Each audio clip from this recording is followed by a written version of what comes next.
Bon bah, Bon, nouvel épisode. nouvel épisode, toujours pas d'intro. Non, toujours Je pas. pense que ça va être notre fond de commerce, pas Voilà, faire pas d'intro. d'intro. On vous dit quand même bonjour, guys. Oui, quand même. Est-ce que vous allez Est-ce que vous bien? allez bien? Aujourd'hui, une Nouvelle, vidéo ouais, rocambolesque. rocambolesque, ouais. Aujourd'hui, on va parler de tout ce qui est mode éthique, consommation, tout ça. Exactement, On va balayer écologie. grandement le truc. Mais parce qu'il y a des choses à dire, hein. Voilà, et, Donc ce sera peut-être pas la seule vidéo. Vous nous là-dessus, direz de toute surtout façon. si vous aimez le sujet, que vous avez besoin qu'on approfondisse, Exactement. n'hésitez pas, on essaie d'aborder un peu de tout Ouais, dans notre petit épisode. ouais. Donc on espère que ça ira, Mhm. que notre angle d'attaque va vous plaire. Ouais. N'hésitez pas, hein, d'ailleurs, si vous êtes des petits créateurs qui essayent de justement faire du bien à la planète, faire du bien Ouais, aux gens avec les vêtements à mettre en bio, ouais, tout en simplement. commentaire. Exactement. On ira faire un Un petit tour. tour. Elle est narcissique, hein. Voilà. On va arrêter de mettre les retours cam, hein, comme les filles. Bah écoute, on peut lancer l'épisode, je On peut pense. lancer l'épisode, Je ouais. pense. Action. Action! Voilà, on n'est pas le magasin. Du coup, la mode éthique, Joris, dis-moi Ouais. en plus, hein. Et ben, je vais essayer de faire une petite synthèse vite fait. Tu n'hésites pas à rajouter des choses Bien derrière. sûr, j'adore rajouter ma confiture. Je sais. Du coup, la mode éthique, qu'est-ce que c'est? On va grossir le trait. La mode éthique, c'est déjà faire attention à l'environnement, faire attention aux conditions humaines. C'est aussi proposer du coup un modèle économique juste aussi. Hein, parce que bon, c'est bien de s'habiller éthique, mais il faut que tout le monde puisse s'habiller éthique. Dans l'idéal, personnellement, je verrais bien des choses comme, tu sais, des matériaux bah, durables, donc par exemple du bio, des produits qui ne sont pas traités avec des trucs textiles hyper Chimique, toxiques, ouais. chimiques, tout ça, qui peuvent provoquer énormément de problèmes De bah, peau. de peau et Ouais, et pour l'environnement de plein de aussi. choses. Ouais. Évidemment, des conditions de travail dignes, avec un salaire digne, des horaires dignes Ouais, de tout le travail qu'il y a à faire en fait derrière. bien sûr. Et je pense que pour moi, c'est l'une des choses les plus importantes dans l'éthique, c'est vraiment avoir une traçabilité. C'est de savoir d'où ça vient, savoir quels matériaux ont été utilisés, avoir vraiment une transparence complète, d'où ça vient, etc. Mais si ça a fait le tour du monde, je veux quand même le savoir, tu vois. Ça, pour moi, ça prend trois piliers assez importants. Donc, tu le disais, l'environnement, donc Ouais, l'idée des matières qui respectent l'environnement, le traitement des matériaux qui respectent l'environnement, le transport, enfin voilà, l'entièreté de la création et de la consommation qui respecte l'environnement. On a aussi le bien-être social, donc l'idée des de bien humains. payer, de bien traiter, tout ça. Et le bien-être animal aussi, l'idée de ne pas être dans une exploitation animalière, même une surexploitation de l'animal. Et donc tout ça, ça participe à ce qu'on appelle mode éthique, mode durable, enfin plein de noms. Éco-friendly. Voilà. On a eu un petit débat en Ouais, un off petit ce débat matin. ce matin. Je pense qu'il faut Alors, leur j'étais en pas réveillé, parler. hein, mais. Je pense que c'est important d'en parler avec vous Oui, parce que parce qu'il du y a une coup, différenciation il y a une vraiment à différence à faire faire et à entre, comprendre ouais, surtout. entre mode éthique et mode éco-responsable. Mhm, La mode éthique, elle, du coup, repose sur les trois piliers un petit peu qu'on a évoqués mhm, ensemble. Donc, c'est-à-dire l'humain, la planète, les animaux. Là où la mode éco-responsable, elle, en revanche, ne se centre que sur son impact mhm. environnemental et donc peut se faire au détriment des droits humains. Puisque Exactement. c'est de la mode éco-responsable qui Voilà. ne se centre que sur les intérêts écologiques, qui veut dire que maltraiter des humains n'a pas forcément... Pas enfin, ça ne rentre pas dans de Voilà. l'éco-responsabilité. Le débat d'ailleurs qu'on a eu ce matin, en fait, c'était que personnellement, pour moi, ça va ensemble. C'est-à-dire qu'en fait, ça peut pas se dissocier. Même si c'est dissocié en fait dans la Ouais. société, c'est-à-dire que il y a ce truc de, enfin, pour moi, on ne peut pas être green et exploiter des humains. Mais par contre, il y a effectivement quand même une différenciation Mm. à faire entre les deux, ce qui vous évitera d'ailleurs de faire parfois des erreurs d'achat. Ouais. Si jamais vous êtes dans ce genre de Et puis processus. aussi, c'est parce que nous, on est dans une logique, Humaine. ouais, et puis même de lutte des classes, Voilà, exactement. d'intersectionnalité, tout ça, on a vraiment l'idée que faut lutter ensemble, Mm. communément, dans une amélioration Oui, globale voilà. des droits humains, tout ça, C'est ça que ça, nous, on des droits de peut la planète. souvent Voilà. mélanger, ouais. C'est pour ça qu'on a cette idée que ça s'interconnecte, mais factuellement, pas Mm. nécessairement. Être écologiste, ça veut pas dire forcément Être pour lutter l'humain, pour ouais. les droits humains.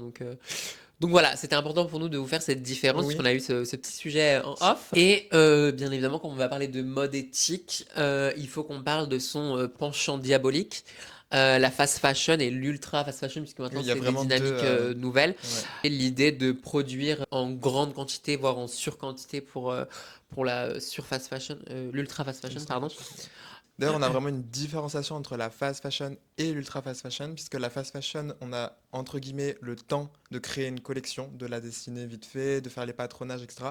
L'ultra fast fashion, quant à elle, c'est vraiment une production constante. C'est-à-dire qu'il n'y a pas de dessin, il n'y a pas de recherche, il n'y a pas de... Parce qu'il y en a un petit peu quand même dans la fast fashion, mais vraiment l'ultra fast fashion, c'est on produit, on produit, on produit, on produit sans jamais s'arrêter. C'est marrant parce que tout à l'heure, en venant au sud, j'ai vu un TikTok, c'était un extrait d'un débat qui justement disait que fast fashion est un modèle normal Ouais. de mode. Et j'ai trouvé ça super drôle parce que du coup, bah, on allait parler de ça aujourd'hui.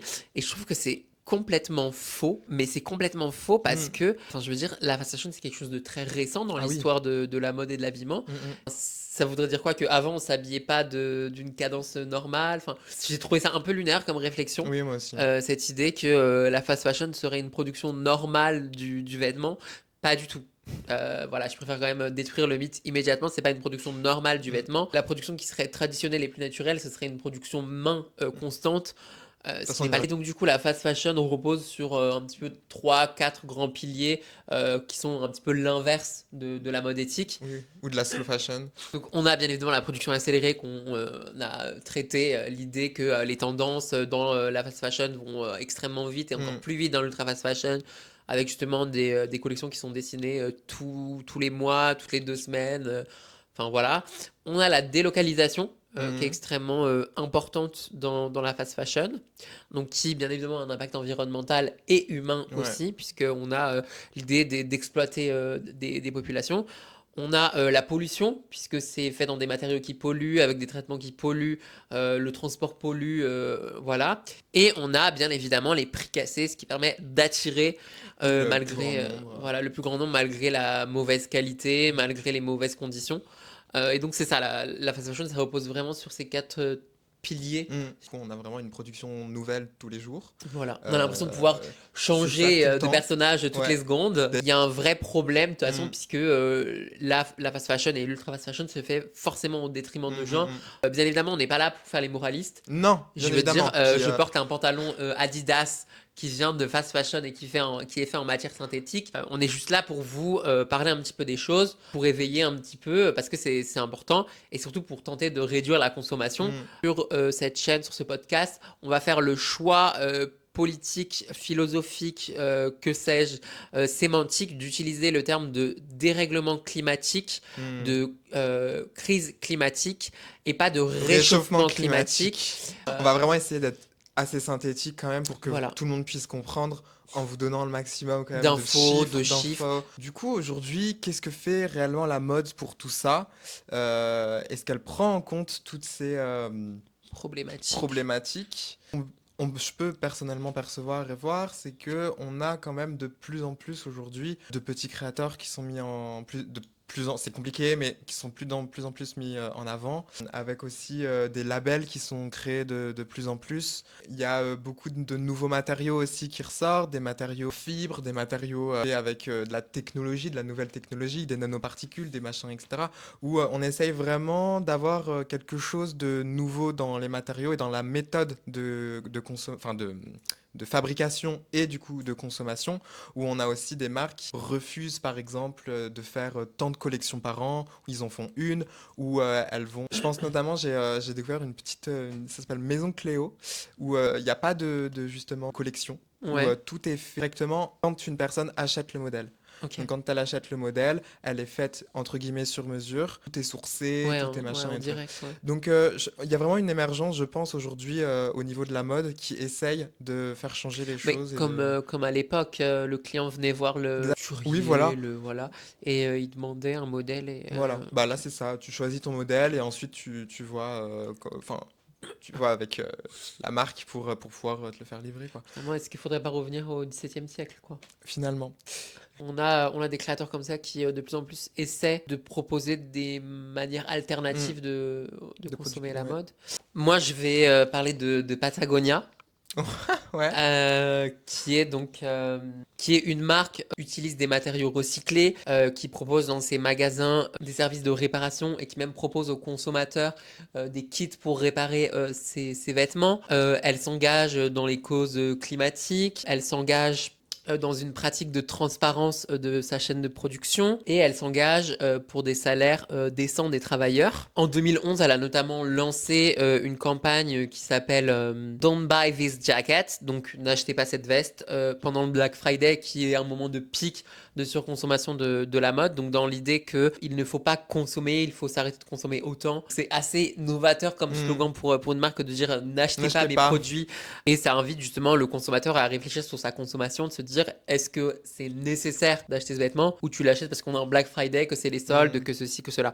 Parce que ça aussi c'est un moment dans la mode qui pose problème, c'est tout ce qui va être soldes et compagnie, avec des prix extrêmement cassés pour le coup, encore plus que d'habitude, où les gens vont se dire faut absolument que j'achète parce que c'est pas cher et au final c'est pas forcément nécessaire. On a aussi en 2013 le programme Worn Wear qui encourage à la réutilisation des vêtements, au réemploi des vêtements type seconde main, eux aussi revendent des vêtements qui sont remis en état pour pouvoir permettre d'éviter la consommation de leurs produits. Patagonia, depuis je crois sa création à peu près, mais je voudrais pas dire de bêtises, mais en tout cas depuis longtemps reverse 1% de son chiffre d'affaires dans la recherche pour les causes écologiques, et donc elle a versé en somme de chiffre d'affaires, pas forcément en dons, attention c'est différent, mais en chiffre d'affaires, elle a reversé 140 millions de dollars pour la recherche écologique, qui n'est pas négligeable dans une certaine mesure, puisque ce n'est pas toutes les marques qui le font. Ça. Et on ne parle pas ici des dons que peuvent faire la marque en elle-même ou le propriétaire. Donc, en somme, une marque qui est très éthique, visiblement, qui s'engage véritablement pour l'environnement, pour éviter une surconsommation de vêtements, tout ça, donc plutôt bien.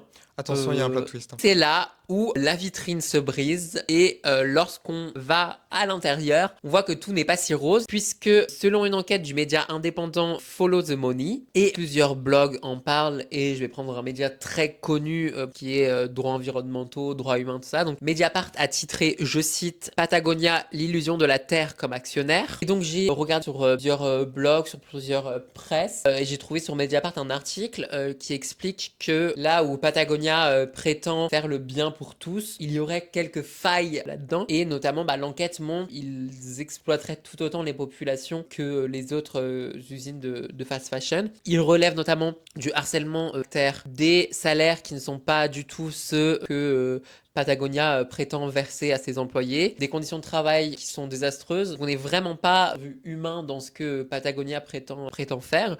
Patagonia, on ne peut pas la considérer comme une marque éthique, puisque justement elle ne respecte pas les droits sociaux. En revanche, elle reste une marque éco-responsable, puisque bien qu'elle ait délocalisé sa production dans les usines, en fait, la proportion de responsabilité écologique et cette partie-là de leur production fait que ça se compense suffisamment et que la partie écologique est plus importante. Et donc du coup, selon ce que j'en ai lu, je ne suis pas spécialiste du sujet, mais selon ce que j'en ai lu, ça resterait une marque qui est plus ou moins écologique dans une certaine mesure, mais qui pour le coup ne serait pas éthique comme elle le prétend. Alors je tiens à signaler que tout ça, je l'ai trouvé sur des articles de presse, je n'ai pas mené d'enquête. Patagonia, si vous passez par là, je ne fais pas de diffamation quoi que ce soit, c'est vraiment des enquêtes qui ont été menées. Enfin, voilà, c'était pour vous montrer un exemple où je vous ai présenté une marque qui en soi avait l'air extrêmement parfaite en tout point, qui pour autant ne l'est pas nécessairement justement dans tous les points. Que toi t'as d'autres marques à présenter sinon? Alors moi j'ai pas forcément d'autres marques, j'aimerais présenter une créatrice justement qui s'appelle Andrea Cruz. C'est l'une des pionnières de l'upcycling justement dans les années 2000, voire même peut-être avant, où c'est elle qui va justement lancer, alors attention c'est pas une marque, c'est pas machin et tout, mais elle va lancer comme une sorte de collectif en fait où ils vont faire du sur-recyclage, donc de l'upcycling, où ils vont reprendre justement des vêtements pour les redesigner, les remasteriser, tout ça. Et il y a vraiment dans leur procédure, dans tout leur truc, leur je sais pas comment on Leur appelle ça. process Ouais, c'est ça, leur créatif. processus créatif, pardon.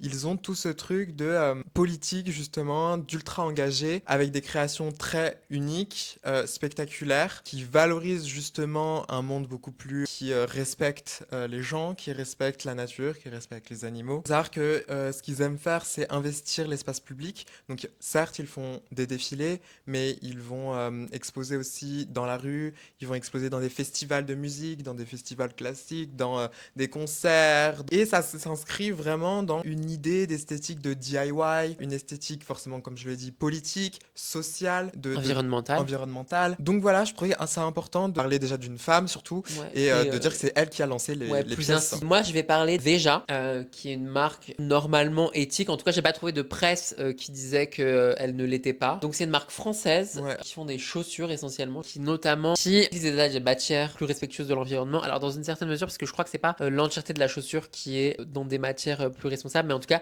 ils essayent de faire au mieux. On a du coton biologique, du caoutchouc d'Amazonie. Par ailleurs, ils s'engagent à payer les fournisseurs au-dessus du prix du marché. Ils travaillent directement avec les producteurs sans intermédiaire et ils paient 50% avant la livraison. Donc aussi très transparent, publie chaque année des rapports d'approvisionnement, de pratiques environnementales et de traitement des salariés. Et ils ont notamment des labels produits dans des entreprises labellisées OIT. En tout cas, ils essaient de s'engager un maximum pour l'environnement et pour le respect des droits humains. Moi, je voulais parler d'une petite marque, enfin Ouais. petite, on s'entend, qui peut exploser en ce moment. Alors, c'est une marque de luxe pour le coup, Ok. enfin à très haut de gamme. C'est Germanier, parce que Ouais. je trouve qu'il a vraiment une insistance justement sur l'écologie, sur l'upcycling, sur le recyclage, tout ça. Germanier qui du coup utilise des fins de stock, notamment des fins de stock de chez Swarovski, Ok. pour créer ces magnifiques robes en Couture. perles, Ouais. couture. Oui, il est en haute couture en Oui, il est plus, en il me haute semble, couture, ouais. ouais. C'est toujours très intéressant de voir que du coup il utilise très peu de tissu, voire pas. Donc Ouais. voilà, je voulais juste faire un petit point sur Bah, très bien. Germanier, que j'adore.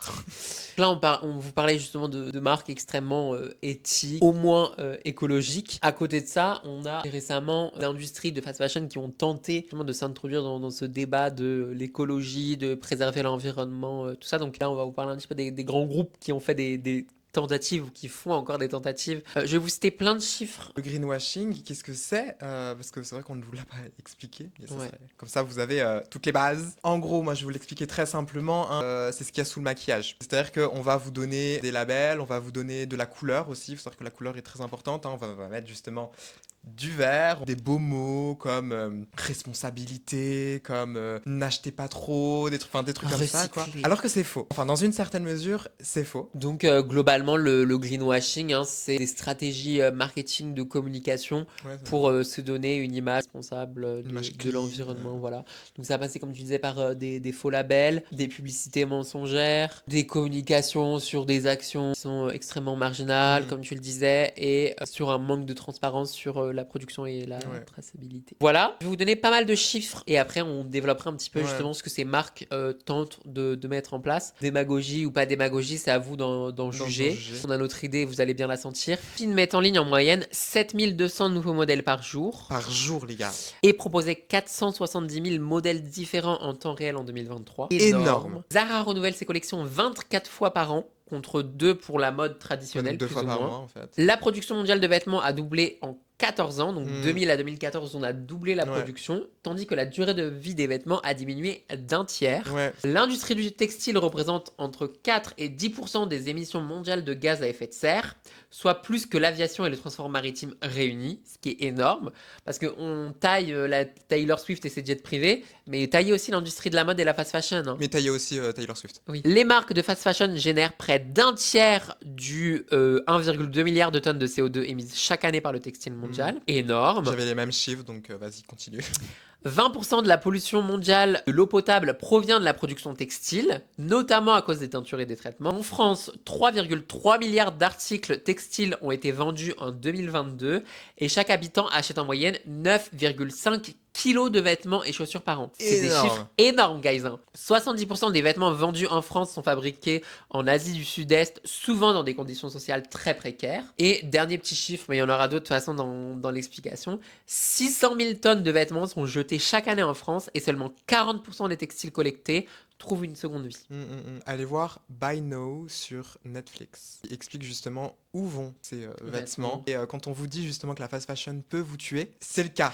Et d'ailleurs, ils le montrent et ils en parlent dans le reportage sur Shein. Dans certains textiles, il y a des teintures qui sont utilisées ou des traitements qui sont utilisés qui peuvent vous causer des maladies extrêmement oui. graves de la peau, respiratoire, tout ça. Donc, c'est pas à prendre à la Non. légère. En parlant de violence, on va parler justement des industries, leurs limites. Ouais. ce qu'elles peuvent faire, ce qu'elles vont pas faire, ce qu'elles vont donner justement pour qu'aujourd'hui on en arrive là. Cette société de consommation du Ouais. textile, de la Surconsommation. surconsommation, de l'exploitation. On a donc des groupes, des entreprises qui vont tenter de proposer des gammes qui se disent plus responsables de l'environnement, mais on a un gros problème dans tout ça, c'est le manque de transparence. Il y a un manque énorme de transparence, notamment en premier lieu sur l'origine des matières. Zara, H&M prétendent utiliser des matériaux qui sont recyclés comme du coton bio ou d'autres choses, mais le problème c'est qu'il n'y a pas de traçabilité Ouais. sur la provenance et la quantité utilisée dans les vêtements. Parce que tu peux prétendre utiliser du coton bio, mais si tu n'indiques pas la quantité, on peut pas savoir. Parce que si tu mets juste coton, Ouais. quelle proportion est bio, laquelle ne l'est pas. Et c'est ça où il y a un problème, c'est qu'on ne peut pas être sûr et certain de ce qu'ils avancent. C'est encore une fois, tout à l'heure, l'image publique, tout ça, prétendent des choses, mais ce n'est pas vérifiable. La deuxième chose, c'est les conditions de production. Donc les grands groupes passent souvent par des sous-traitants, sous-sous-traitants, qui sous-traitent, qui voilà. Et donc les chaînes d'approvisionnement de ces groupes sont extrêmement difficilement traçables Ouais. correctement et ça rend difficile le contrôle du respect des droits humains et des droits du travail. Et donc encore une fois, c'est l'idée que en fait c'est une manière pour eux aussi de se protéger que de Oui. sous-traiter autant, de passer par des petits réseaux. C'est parce que ils ont bien conscience qu'ils ne respectent pas tout ce qu'ils avancent. Ils se dédouanent Mais en fait totalement voilà. de leur responsabilité. Mais ça fait vendre que de faire croire qu'on respecte certains trucs, Mm. puisque c'est la tendance en ce moment que de respecter les droits. Et donc, du coup, les gens sont un peu regardants là-dessus, mais pas Pas non non plus de plus, trop. que si t'as regardé et que tu vas chez Zara, excuse-moi. Et enfin, voilà, je cite 3 points, mais on pourrait développer encore plus, je pense, mais pas non plus vous noyer dans les infos. On a des pratiques de recyclage qui sont opaques. Il y a certains programmes de recyclage de vêtements, notamment, je crois, chez H&M. Mais encore une fois, on ne sait pas où vont les vêtements qui sont recyclés. On ne sait pas quelle partie des vêtements qui prétendent être recyclés sont réutilisés au final. Donc on a vraiment un manque de traçabilité, un manque de transparence sur les mauvaises conditions de travail. L'enquête de Fashion Revolution ou Clean Clothes Campaign qui montre justement qu'il y a des violations du respect du droit du travail et Ouais. tout. Dans le documentaire Chine, il montre que justement il y a des influenceurs qui ont été invités par Chine dans les usines pour filmer une belle usine qui Ouais, une respecterait tous fausse les droits et usine, tout. ouais. Donc voilà, moi aussi j'ai régulièrement des amis à moi sur les réseaux, on leur propose des partenariats Chine. D'ailleurs, Claire qui est dans le reportage reçoit encore des Voilà. demandes de Ils partenariat en ont de Chine. rien à Enfin, faire de savoir qui vous vraiment, êtes. voilà. Alors, oui, effectivement, il y a quand même beaucoup de problèmes. Mais derrière les problèmes, il faut quand même aussi pointer quelques petites avancées, parce qu'on n'est pas là non plus pour Détruire. voilà, détruire tout ce qui se passe, même si on aimerait bien. Il faut quand même noter qu'on a eu certaines avancées réelles, alors pas forcément en fast fashion, hein, mais dans des boutiques qui sont plus en Indépendante. indépendantes, qui c'est pas forcément le meilleur, mais qui essaye. On a vraiment une croissance justement de toutes ces matières qui sont organiques, biologiques, avec le coton ou le polyester justement recyclé, où on a un vrai travail de recyclage. Bien évidemment, je cite le coton, même si on sait qu'on en revient, c'est quand même une matière qui consomme énormément d'eau. Mais dans la société dans laquelle on est, malheureusement, le coton, c'est une bonne alternative, entre guillemets, même si, bon, voilà. Surtout sur les marques indépendantes, on a quand même vachement de traçabilité, beaucoup plus que justement les grands groupes. On a aussi l'évolution des certifications. Donc là, je vais vous en citer quelques-unes. On a GOTS, donc GOTS. Et pas Goat. On a, je crois que tu l'as cité, Fairwear Foundation, Oeco-Tex. C'est des labels justement qui sont censés être dans une certification justement d'éthique et qui sont notamment prises chez des indépendants. Alors, on a certes beaucoup d'initiatives, mais c'est vrai que par rapport à toute cette mondialisation, par rapport à toute cette société, à cette consommation, c'est vrai que c'est pas énorme. Pas ce qui prime le plus sur tous les vêtements, tout le textile, etc. Mais on a quand même ces avancées-là qui sont quand même à noter. Et à côté de ces petits groupes, on a aussi les grands groupes qui tentent, donc je vous le disais, on vous le disait, de mettre en place des choses plus vertes, avec des gammes qui sont considérées comme étant plus vertes. Alors je vais vous donner à nouveau des chiffres. Donc chez H&M, la collection Conscious, qui est la collection éveillée sur l'environnement, la tout ça, conscience collective. représente moins de 10% des références disponibles en magasin. Ils le font. Ils s'engagent mais faudrait pas trop non plus Pas le trop en faire, quoi. demander, attends. Voilà. Pour ce qui est de Zara, la gamme John Life était autour de 35% en 2022. Je connaissais même pas. Ouais, est-ce que vous Voilà. connaissiez? Parce Voilà, que alors dites-nous dans les moi, commentaires, ouais, d'ailleurs, si vous connaissez. Moi non plus, hein, c'est en franchement, faisant les ouais, c'est en recherches, fouillant, je ne savais pas du tout qu'il y avait tout ça. Par ailleurs, la production massive reste inchangée. H&M produit environ 3 milliards de vêtements par an. La source, c'est le Guardian qui a publié un article en 2019. Il y a aussi le problème de l'obsolescence programmée des vêtements, puisque les vêtements éco-responsables suivent les mêmes cycles de renouvellement que les vêtements qui qui ne sont pas le de bonne sont pas. qualité. Voilà. C'est pas fait pour durer, c'est pas fait pour être gardé dans le temps en fait. Ouais. C'est vraiment fait pour que vous rachetiez. Donc, Et puis de toute façon, c'est pas parce que c'est tous les tissus recyclés, écologiques et tout ne se valent pas, hein. ah oui, C'est comme dans l'industrie, hein. C'est pas parce qu'on vous dit que c'est du coton que c'est du bon coton. ah oui, ça c'est C'est pas clair. parce que c'est de la soie que c'est de la bonne soie. Mm, mm, mm. Voilà, c'est encore une question de traçabilité, de technique de production, enfin voilà. Partez pas du principe que parce que c'est des matériaux recyclés, ça va être de la bonne qualité ou ça va être un bon type de recyclage et Ouais. tout. Voilà, recycler ne pas forcément prétendre pas que gage toutes de les qualité. normes environnementales ont été respectées. Et donc tout ça, ça participe à justement cette idée de greenwashing des entreprises, Mm. avec cette idée de marketer sur justement verre. du vert, du beau, du propre, respectueux de l'environnement. Par exemple, H&M a été poursuivi en justice pour avoir exagéré l'impact écologique de sa gamme Conscious, dont on parlait tout à l'heure. On a une absence de remise en question des efforts et du modèle sur le vert, puisque c'est un pansement sur la plupart. C'est pas parce que c'est vert que c'est forcément mieux. Si tu produis autant et d'aussi mauvaise qualité, tu restes un problème. Produire 50 000 vêtements s'ils sont colos, mais qui ne sont pas de bonne qualité, qui ne respectent pas plein de charges particulières, parce qu'ils ont été recyclés. Surtout qu'en plus, si à côté, tu produis une quantité astronomique de vêtements, production directe et neuve, non respectueuse de l'environnement. À côté de ça, en 2022, une enquête de Changing Market Foundation a révélé que 59% pardon, des allégations durables faites par des marques de mode étaient trompeuses ou infondées. Il y a aussi un truc dont on n'a pas parlé, c'est les marques font leurs propres labels.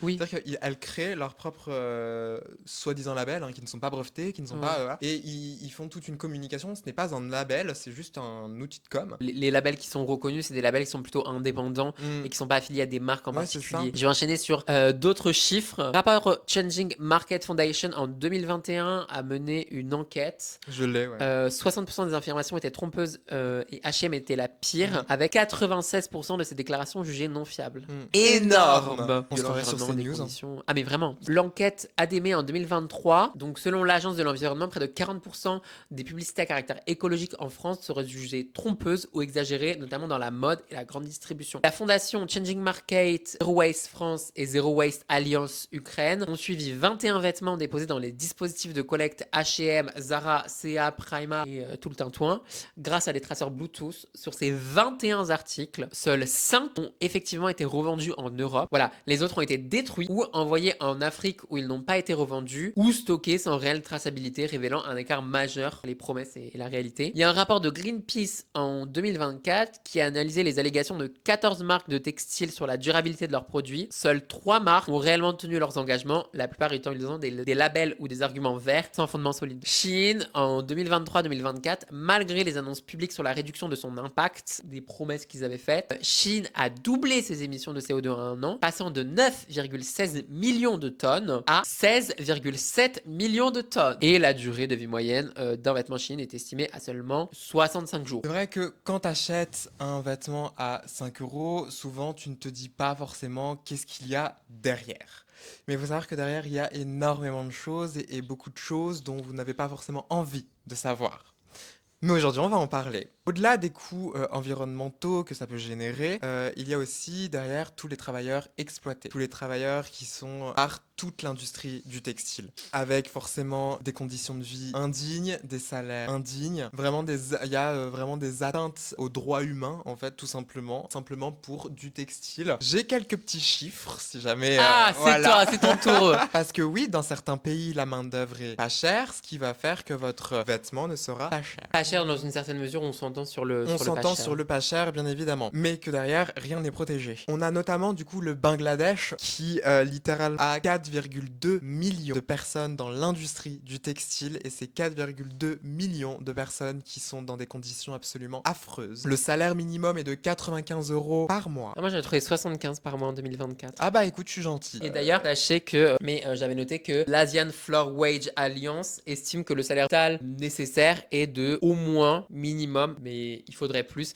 de 250 euros par mois Mhm. pour vivre décemment, pour Chez- avoir chez- une échelle. Au Bangladesh, hein, bien Oui, au évidemment. Bangladesh. Il y a aussi l'Éthiopie, bien évidemment, où là, les ouvriers textiles, alors moi je suis à 23 euros en 2019, et c'est le plus bas salaire au monde dans l'industrie du textile. Ça, c'est selon la University Stern Center of Business of Human Rights. Et on a la Chine avec Shein, où en 2021... Essentiellement, hein, mais pas que. Hein. Oui, bien évidemment. Où il y a un rapport de Public Eyes qui révèle que les ouvriers travaillaient jusqu'à 75 heures par semaine, 100 jours de repos, dans des bâtiments sans issue, pour moins de 500 euros par mois. Excessif. Les horaires moyennes qu'on trouve souvent un peu c'est de 60 à 80 heures par semaine, avec peu ou pas de jours de repos, tu le disais. Qu'il y en a, faut savoir, qui dorment à l'usine Ouais. pendant des mois avant d'avoir des vacances pour pouvoir retrouver leur famille. Et il faut savoir aussi qu'en 2021, on a une étude de Mediapart qui a révélé sur des réseaux de travail clandestins en région parisienne Ok. pour produire des soi-disant vêtements made in France. Donc voilà, donc faut savoir que même en France, on a des problèmes d'exploitation humaine. Pas l'oublier non plus que nous ne sommes pas non plus Tout blanc. Exactement. On a les syndicalisations qui sont souvent interdites, on a du harcèlement au travail, on a le travail des enfants qui, selon l'Organisation internationale du travail, serait plus de 160 millions d'enfants qui travaillent dans le monde, dont beaucoup dans l'industrie du textile, la plupart étant réservés à l'industrie du textile. Et donc, il faut savoir que dans tout ce que je viens de citer, eh ben, ces modes de production servent à alimenter justement des groupes et des marques qui veulent se dire éthiques. Et donc, derrière tout ça, derrière ces marques se disant éthiques, il y a tout ce que je viens de vous dire et tout ce que tu as déjà apporté en chiffres, de se dire qu'il y a des marques qui sont soi-disant éthiques, mais qui derrière se dédouanent de multiples et ne respectent pas forcément et ne respectent absolument pas leurs engagements. D'ailleurs, je tenais quand même juste à rappeler, le label Made in France ne garantit pas forcément le terme de l'éthique. Moi, pour rebondir, j'aimerais parler de la sécurité aussi, ouais, bah oui, qui est souvent négligée. On a des accidents fréquents, des incendies, des effondrements, des intoxications chimiques, on en parlait tout à l'heure. Et on a notamment un célèbre accident, donc en 2013, le drame du Rana Plaza au Bangladesh, où plus de 1100 personnes sont mortes et 2500 blessées. Et ça a mis en lumière justement ces dangers. Et les rapports d'ONG montrent que beaucoup d'usines restent extrêmement dangereuses encore aujourd'hui, malgré cet incident qui a été vraiment important et qui a fait tapage à l'époque. Et donc on parle de coûts humains, mais on a des coûts humains qui sont différents. On a l'exploitation, mais là je vais vous citer d'autres chiffres qui concernent l'environnement proche de nous. On retourne sur l'environnement parce qu'il faut bien se rendre compte que ce qui se passe dans l'environnement va nous toucher à un moment donné ou à un autre. On a notamment l'industrie textile qui est responsable de 20% de la pollution mondiale d'eau douce à cause des teintures, des traitements chimiques. Ça, c'est l'ONU qui le dit. On a des émissions de CO2, ça représente entre 4 et 10% des émissions mondiales à effet de serre. Ça, tu les as déjà On l'a déjà dit, ouais, effectivement, je crois que j'ai déjà dit, mais chaque année, 92 millions de tonnes de déchets textiles sont générés. Donc ça, c'est la fondation Ellen MacArthur. Et la plupart des vêtements finissent jetés en décharge ou sont incinérés. Et on a une utilisation massive de ressources. Il faut à peu près 10 000 à 20 000 litres d'eau pour produire 1 kg de coton, soit l'équivalent de 2500 litres pour un simple t-shirt. Et toutes ces pratiques d'exploitation, donc on disait les coûts humains, les coûts écologiques,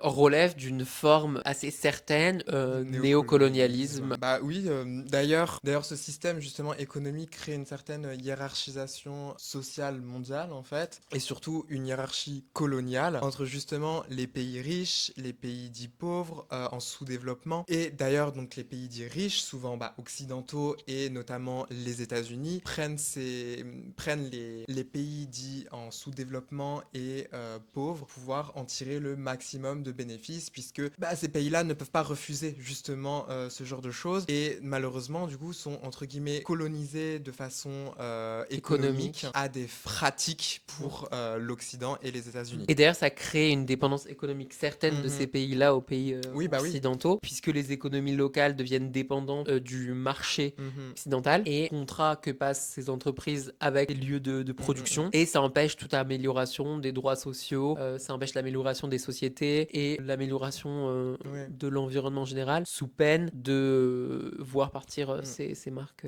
ailleurs. Et d'ailleurs, ce truc de néocolonialisme avec le textile, il rentre forcément en compte avec le colonialisme dit classique. La plupart des pays où sont produits dans des conditions catastrophiques, ces productions-là sont dans des anciens pays qui ont été colonisés au ouais. moment de la grande période coloniale. Mhm. Et donc ça montre encore une fois l'idée de l'Occident qui veut Ouais. garder la mainmise sur le monde. Et puis on parle aussi justement de la délocalisation de la pollution textile, puisque en fait l'Europe n'en prend presque pas, voire peu en fait de tous ces déchets textiles, enfin l'Europe, l'Occitan et les États-Unis, et en fait les refourgue aux autres pays moins développés qui eux en tirent absolument pas de bénéfice. En parlant justement de l'environnement, du machin, de tout ça, on va parler évidemment de la seconde main. Seconde main, ouais. Seconde main qui est quelque part Une stratégie d'évitement de tout ça, ouais. qui peut être très très bien faite, comme elle peut être très mal faite. Quand on parle justement de la seconde main d'un côté, il y a des biens, c'est-à-dire que c'est très bien justement de pouvoir utiliser des vêtements de personnes qui, elles, ne l'utilisent pas pour pouvoir soi-même l'utiliser, pouvoir le transformer, pouvoir faire plein de choses qui sont très bien justement pour l'industrie du textile. Maintenant, il y a quand même quelque chose qu'il faut quand même relever, c'est que c'est devenu quelque part une sorte de tendance d'acheter en seconde main. C'est devenu une industrie. C'est devenu aussi exactement une industrie. Et c'est là où ça pose problème. C'est devenu une industrialisation. Une industrie, pardon. C'est devenu un mode de consommation et surtout, malheureusement aujourd'hui, de surconsommation. Et c'est là où on a un souci puisque ce qui devait de base être éthique, responsable, écologique est devenu une institution, est devenu un commerce de la consommation et notamment de la surconsommation. On le voit notamment sur les réseaux sociaux, des gens qui font des hauls à 600, 700 balles de friperie, de seconde main. Il y a aussi tous les gens qui font de l'achat-revente. Toutes ces choses-là, en fait, qui gâchent quelque part l'aspect de la seconde main et qui en donnent une face qui ne devrait pas normalement exister, puisque le concept de la seconde main, justement, c'est de pouvoir acheter un minimum de vêtements pour soi, pour les laisser aussi aux autres, et surtout pour ne pas surconsommer et ne pas consommer non plus avec des vêtements qui sont déjà neufs. Et on a aussi beaucoup aujourd'hui, malheureusement à cause de la surconsommation, énormément de vêtements justement de fast fashion et d'ultra fast fashion qui se retrouvent dans les bacs de seconde main. Et c'est là où on a un souci justement, c'est que on ne peut plus acheter, enfin c'est très compliqué aujourd'hui d'acheter en seconde main et les prix aussi s'élèvent énormément de plus en plus. Et ouais, il y a un souci aujourd'hui au niveau de la seconde main aussi à relever. Ouais, bah de toute façon, à nouveau, désolé guys, ça va être des chiffres. Le marché de la seconde main permet une réduction assez Bien globale sûr. de l'empreinte écologique, permet de prolonger la durée de vie d'un vêtement et ça réduit son empreinte de 50 à 90% Oui. par rapport à un vêtement neuf. On a moins de déchets. En 2024, la seconde main a permis d'économiser près de 2 millions de tonnes de textiles en France et chaque vêtement d'occasion acheté réduit les déchets potentiels de 30%. Et ça permet aussi de faire une économie de ressources puisque, on l'a dit, fabriquer un jean neuf, c'est 7000 litres d'eau et donc ça permet d'économiser énormément, et notamment d'économiser de l'eau dans la fabrication des vêtements. Et on a une baisse des émissions de CO2, je le disais, en 2025, le marché a permis d'éviter l'équivalent des émissions annuelles de 3 millions de voitures. C'est Énorme. quand même Donc pas mal. on a quand même des bénéfices. Mais effectivement, tu le disais, il faut limiter et nuancer, puisque on a justement le problème du transport et de l'export. Une Aussi, partie oui. des vêtements collectés en France est exportée parfois très loin, ce qui augmente l'impact. On a uniquement environ 60% des vêtements qui sont réemployés en France, quand même 40% qui sont exportés, jetés. Enfin voilà, il y a des choses dont on ne sait pas ce qu'ils deviennent, mais bon, on a déjà 60% qui sont réemployés et il faut quand même le noter, faut le c'est une bonne préciser, chose. oui. On a le problème de la saturation et de la qualité, Ouais. tu le disais, l'essor de la fast fashion qui a fait beaucoup, qui a transformé la seconde main, Ouais. ce qui d'ailleurs limite l'impact positif. On a le problème des comportements d'achat.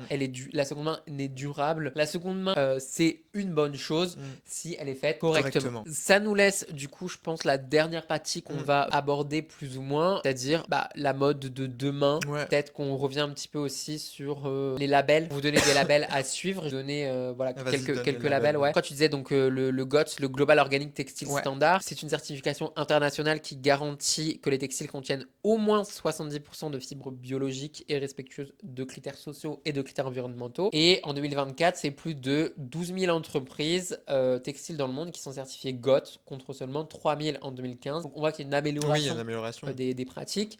Tu parlais de la Fairwear Foundation, donc qui travaille avec 130 marques pour améliorer les conditions de travail dans l'industrie du textile, et elle effectue des audits réguliers. Donc ça, c'est uniquement la partie humaine, pas la Ouais. partie écologique. On a le B Corp, donc c'est une certification qui évalue l'impact social et environnemental global des entreprises et des marques. On a des marques, tu sais tout à l'heure, Veja, qui ont notamment obtenu cette certification qui est extrêmement exigeante. Tu citais le Oecotex, et donc ce label, il garantit l'absence de substances nocives dans les textiles et il protège ainsi la santé des consommateurs et des travailleurs. À côté de ça, on a aussi les innovations matérielles qui permettent d'avoir des textiles qui sont plus durables. C'est vrai que là, on peut quand même se poser la question, et demain, qu'est-ce qu'on pourrait Ouais. faire en fait justement pour que ça change, c'est un grand mot, mais que au moins on ait des évolutions quand même et des caractéristiques qui évoluent dans le bon sens du terme et pas dans le mauvais sens. Déjà, c'est vrai qu'en termes du coup de textile et de révolution textile, il y en a, et heureusement qu'il y en a avec des On sait qu'ils sont plus qui respectueux sont beaucoup de plus l'environnement respectueux, aussi. c'est ça. Donc on a par exemple la fibre d'ananas,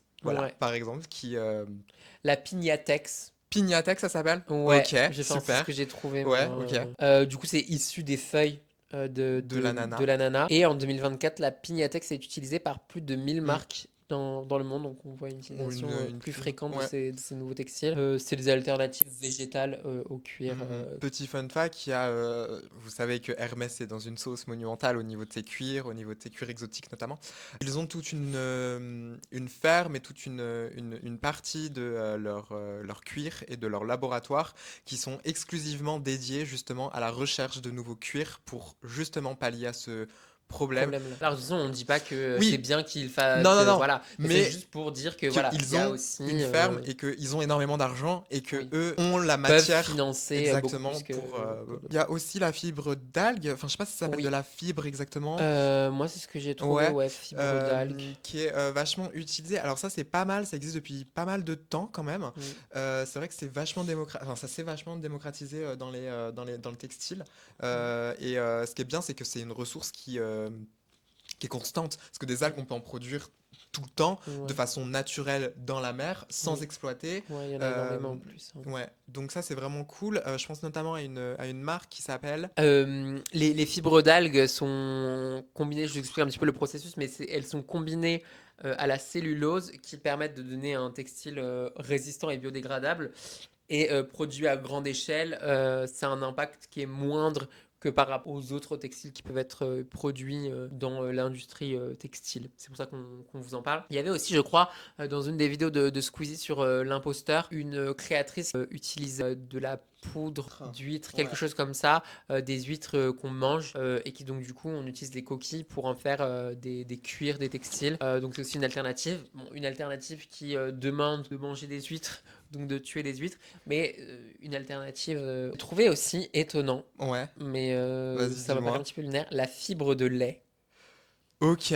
C'est produit à partir de caséine. Elle nécessite seulement 2 litres d'eau pour fabriquer 1 kg de tissu contre 10 000 à 20 000 litres pour le coton, on le disait. Bon, ça demande encore une fois Hmm, l'exploitation des vaches, mais c'est pour vous montrer hmm, qu'il y a d'autres techniques de textile qui sont un peu ouais, inconnues. Je ne savais ouais. pas du tout la fibre de lait. Cuir de champignon Ouais, qui alors ça j'en s'appelle avais le entendu parler. Milo. Ouais. On a aussi les teintures qui se développent. Je sais quelques noms. On a des entreprises comme Living Color Textile qui développent des teintures à base de micro-organismes Hmm, et ça réduit la consommation d'eau et l'utilisation de produits du coup. chimiques. Et à côté de ça, on a aussi des techniques de recyclage avec de nouvelles technologies qui permettent de recycler les mélanges de fibres jusqu'à leur non recyclable, comme le polyester coton, Hmm, le mélange des hmm, deux, qui n'était pas recyclable puisque c'était deux matières ouais. différentes. Et donc, à recycler, c'était chaotique.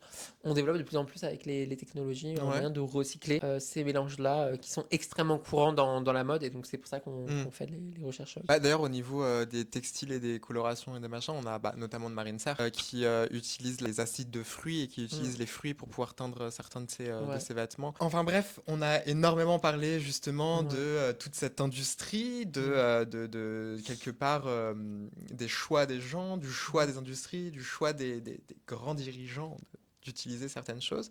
Maintenant, il va falloir quand même parler un petit peu de soi, être un peu se regarder dans un miroir.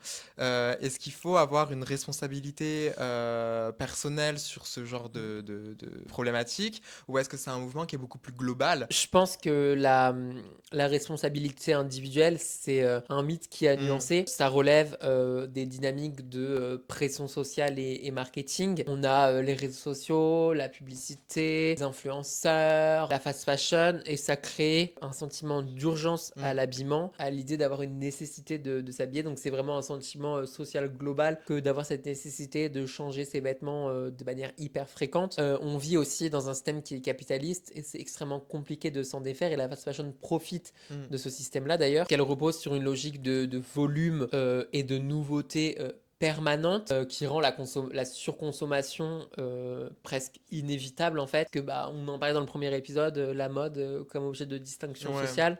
Donc voilà, il y a cette nécessité aussi à travers le vêtement de se montrer, de se présenter dans une nouveauté. Mm. Et d'ailleurs, c'est ce que les marques cherchent à faire, elles investissent des milliards d'euros justement là-dedans, dans cette idée de produire de la nouveauté Ouais, puis dans la constamment. communication, Bien sûr. dans tout. Ah mais de toute façon, c'est l'axe de la Ouais, c'est vraiment communication, c'est ça. toujours la Mm, nouveauté, j'ai inventé une nouvelle chose, j'ai inventé une nouvelle... Alors qu'en vrai, quand on regarde en profondeur, il n'y a pas forcément mm. de nouveauté derrière tout ça, mais c'est juste le truc qui va faire vendre l'idée que c'est neuf. La consommation de la mode éthique, c'est aussi une question de possibilité d'accès et d'inégalité. Parce que oui, justement, pour rebondir à ça, toute cette espèce de gentrification, si je peux utiliser ce mot-là, sur la seconde main, qui fait que les prix augmentent, fait que aussi tout ce qui va être en termes d'éthique, en termes d'écologie, ça se paye. Mm. Et malheureusement, Ça se sent sur le coup c'est ça, sur le coût d'achat. d'achat. Et tout le monde n'a malheureusement pas accès aux vêtements de façon Éthique. éthique.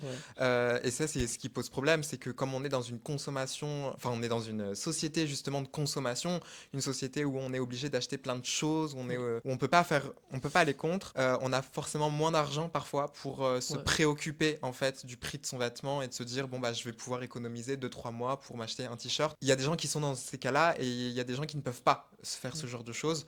Et c'est là où on rentre en jeu justement ce problème de d'élitisation, si je peux dire ça, de la mode éthique. Et là où on a un gros problème justement parce que tout le monde devrait avoir accès à des vêtements éthiques. Tout le monde devrait pouvoir acheter des vêtements sans se dire bah quelque part derrière il s'est passé ça, tu vois. Ouais. Et malheureusement c'est le cas de beaucoup de gens aujourd'hui qui peuvent pas forcément acheter. Et puis sans parler des personnes qui ne sont pas valides, qui font que malheureusement c'est très compliqué en seconde main dès que tu ne Ouais. fais pas partie de certains codes de pouvoir acheter des vêtements. Non, et puis même de toute façon, au-delà de la seconde main, même les marques Ah plus oui, après éthiques, oui, les enfin, marques voilà, il y a vraiment la éthiques. question du prix où Exactement. on le sent que c'est plus cher d'acheter. Mm, Parce que bien évidemment, bah, faut aussi qu'ils fassent leur marge, bien mm, évidemment, parce que c'est un impact aussi sur le coût hein, mm. de respecter l'environnement, les Ouais. devoirs sociaux et compagnie. Dans une certaine mesure, il faut aussi avoir conscience que dans la plupart du temps, alors je dis pas que c'est tout le temps, Ouais.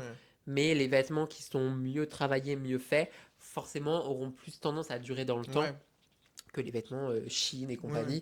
Donc voilà, il faut prendre ça aussi en considération, mais c'est vrai que dans l'urgence de la mode actuelle, on va avoir plus tendance à acheter dans l'immédiateté et donc à acheter en fonction de nos Mm. besoins dans l'immédiat, ce qui n'est pas toujours la meilleure solution, mais Oui. ça, c'est des dynamiques qui sont mises en place par les grands de ce monde. Oui. Hein, bien... Et c'est vrai qu'on peut se poser la question, est-ce qu'on peut du coup Ouais. s'habiller de façon Dite stylée. stylée, un peu trendy, tout ça, Voilà. sans forcément bah, Être passer par... complice de tout ce qu'on vient de vous énumérer. Exactement. Et bah bien évidemment, ça va être propre à chacun. Je pense qu'il Ouais, n'y a pas de vérité absolu. absolue. Maintenant, c'est vrai que c'est mieux aujourd'hui de privilégier évidemment la seconde main, de privilégier évidemment Les les alternatives alternatives éthiques. éthiques et écologiques. Il y a aussi certaines alternatives, vous pouvez coudre. C'est vrai Mm. que c'est quand même de plus en plus répandu, Ouais. même si ça demande du temps Un et de investissement, l'investissement, bien et sûr. que malheureusement, pour des classes dites plus précaire ou Ouais, plus plus populaire, populaire. Ouais. c'est encore très compliqué. Donc en fait, ça relève juste de sa propre action à soi. Mm. Si t'as pas d'argent, et bah t'essayes de faire au mieux. Si tu peux pas, et bah tu ne fais pas. Si tu as de Voilà. l'argent, par contre, là, tu n'as pas d'excuse. Je suis désolé de le dire quand même. Mm. Mais voilà quoi. En fait, je pense que l'essentiel du truc, c'est de tenter de consommer raisonnablement, Ouais. peu importe où vous Et en consommez. conscience. Voilà, raisonnablement en seconde main et en fast fashion. Essayez quand même de privilégier la seconde main, on l'a montré, même s'il peut y avoir des défauts, c'est un meilleur impact.